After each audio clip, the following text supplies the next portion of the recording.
যাদের বউ চলে গেছে বা ডিভোর্স হয়ে গেছে বা বউ নাই তাদেরকে হলে আমি বিয়ে করবো। আর যাদের বউ আছে বাচ্চা কাচ্চা আছে তাদেরকে বিয়ে করবো না, এবং বউ চলে গেছে তবে বাচ্চা আছে তাদেরকেও করবো না, কারণ আমি চাই না একটা সন্তানের ভবিষ্যৎটা নষ্ট করি। এই যে এত বড় বিশাল বাড়ি ঘর, এই বাড়িতে শুধু আমি একা একা থাকি, ভালো লাগে না। এমন একজন মানুষের দরকার যাকে নিয়ে রুমের মধ্যে সারাক্ষণ আড্ডা দেবো, গল্প করব, আর দুজনে একসাথে গলা ধরে ঝুলনা খাইবো। কেউ নাই আপনার? না রে ভাই, কেউ নেই, কেউ নাই? কেউ নেই। বিয়ে শাদী করেন না এখন? বিয়ে শাদী করছিলাম অনেক বছর আগে, সে চলে গেছে গা। সে আমাকে বলে বাড়িটা লেখা দিতে লেগে। আমি বললাম আমার যা আছে সব কিছু তো তোমার, তোমাকে লেখা দিতে হবে কেন? এখন সম্পত্তি সব লেখা দিলে সেই সংসার করবে, নিলে করবে না। তাই তো বোঝা গেল সে আমার টাকারে আমার বাড়িটাই ভালোবাসে, আমাকে না। কিন্তু যে আমাকে ভালোবাসে আমার পাশে থাকবে সারা জীবন, আমি এমন একটা মানুষ চাই যে আমার টাকাকে পছন্দ করবে না, একমাত্র আমাকে পছন্দ করবে। তাই মানে আপনি এখন চাইতেছেন যে আপনার একজন মনের মানুষ চাইতেছেন? হ্যাঁ, একটা মনের মানুষ বাড়ি গাড়ি দরকার। সবই আছে, শুধু একজন মনের মানুষ। মনের মানুষ নাই। মনের মানুষ পাইলে আপনার জীবনে সুখ চলে আসবে।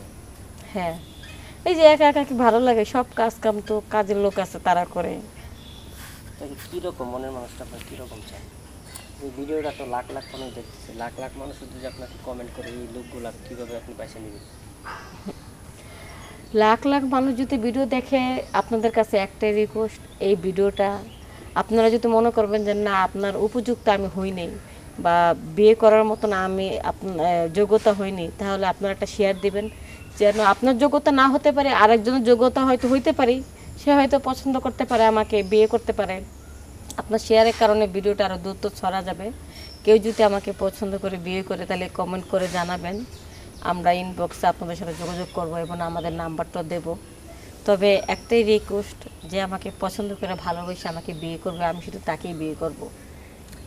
কথা আছে না, গাছে যখন ফল পাকে না সবাই খাইতে চায়। এখন এরকম তো 1 লাখ মানুষ যারা কমেন্ট করবে তারা সবাই তো আপনার বিয়ে করতে চায়।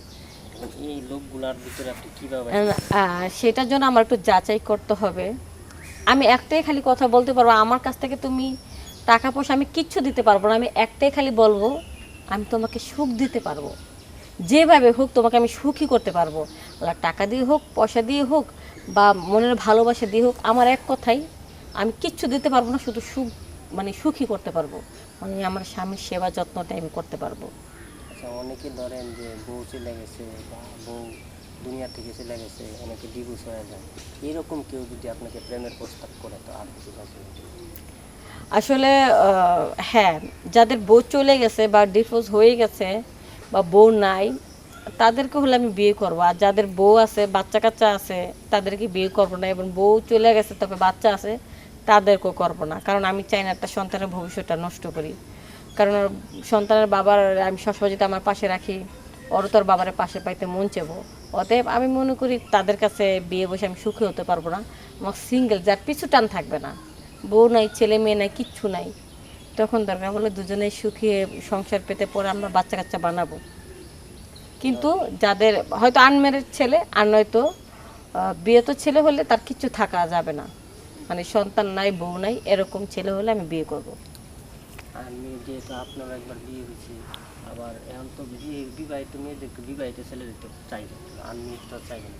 কারণ আপনি একটা কথা বলছেন যে ছেলে বাচ্চা থাকলে বা মেয়ে বাচ্চা থাকলে এর একটা যন্ত্রণা, জ্বালা যন্ত্রণা, তো এই লোকে তো চাইবে যে একটা মেয়ের মানে মায়ের ভালোবাসার জন্য একটা বিয়ে করা দরকার, এরকমও তো অনেকে আছে। হ্যাঁ চাইবে, তবে আমি পারবো না, আমি এটা ধারা সম্ভব না। কারণ আমি শুধু আমার স্বামীর সেবা যত্ন করতে পারবো, ওই সন্তানের দায়িত্ব আমি নিতে পারবো না। কারণ দেখা গেল আমার মন চাচ্ছে না, দুদিন পর দেখা গেল হুটহাট করে, তার চেয়ে ভালো খুব ঝামেলা। একটা জিনিস কি, বর্তমানে যুগ খারাপ, একটু ভালো সবসময় ভালো ব্যবহার করলাম, বাইচান্স একটু দুষ্টামি করলো, ঠিক আছে, একটু শাসন করার জন্য, ভালোর জন্য একটু ধমক দিলাম, তো ওই জিনিসটা আমার হাজবেন্ডের চোখে পড়ে গেলো, তখন সে মনে করবো যে আমার বৌমন আমার সন্তানকে ভালো চোখে দেখে না। অতএব সবসময় ভালো চোখে দেখছি, একদিন একটু ভুল দেখলে ওটা মাইন্ড করব, তো সংসার দুদিন পর অশান্তি সন্তান নিয়ে, তার চেয়ে অশান্তির চেয়ে আমি ওই ঝামেলার চেয়ে আমি মনে করি সিঙ্গেল যদি পুরুষ হলে করবো, আর নয়তো সারা জীবন একাই কাটিয়ে দেবো। এই যত সয় সম্পত্তি আছে আমি মাদ্রাসা বা কোনো এতিমখানা আমি দান করে দেব। কারণ আমার যদি বিয়ে না করতে পারি, যদি আমার গর্ভের থেকে যদি কোনো সন্তান না হয়, উত্তরাদি না হয়, তাহলে আর আমি সম্পত্তি দিয়ে কী করবো? আমার পরে তো খাওয়ার মতন লোক নাই। এই জন্য আমি একটা ভালো ছেলে দেখে বিয়ে করতে চাই, তার যেন পিছু না টান না থাকে, তার সন্তান দরকার পড়লে আমার গর্বে আসবে, আর সব সম্পত্তির মালিক সেই হবে। আচ্ছা, আমরা তো ভিডিওর একবারে শেষ পর্যায়ে আসছি, শেষ পর্যায়ে দর্শকদের উদ্দেশ্যে আপনার কি বলার আছে? দর্শকদেরকে একটাই রিকোয়েস্ট, আপনারা আমাকে খারাপ ভাববেন না, কারণ আমাদের আশেপাশের লোকজন তেমন আমি মনে করি আমার যোগ্যতা হয়নি। আজকাল অনেক দেখছি ভিডিওতে পাত্র চায়, পাত্রী চায়, এই জন্য আমিও দিলাম, কারণ এতে অনেকের কাছে ভিডিওটা পৌঁছাবে, অনেকজনের কাছে। দেখা গেলো আমার বেশি একটা ইচ্ছা আছে প্রবাসী, কারণ প্রবাসীরা কখনো টাকার লোভটা করে না, এদের টাকা পয়সা বহুত আছে। এরা শুধু ভালো একটা মনের মানুষ চায়, যে শুধু স্বামীর সেবা করবে, এরকম একটা ভালো মেয়ে চায়। এই জন্য প্রবাসীদেরকে আমি খুব পছন্দ করি, এরা বউ পাইলে বউরে খুব আদর করবে।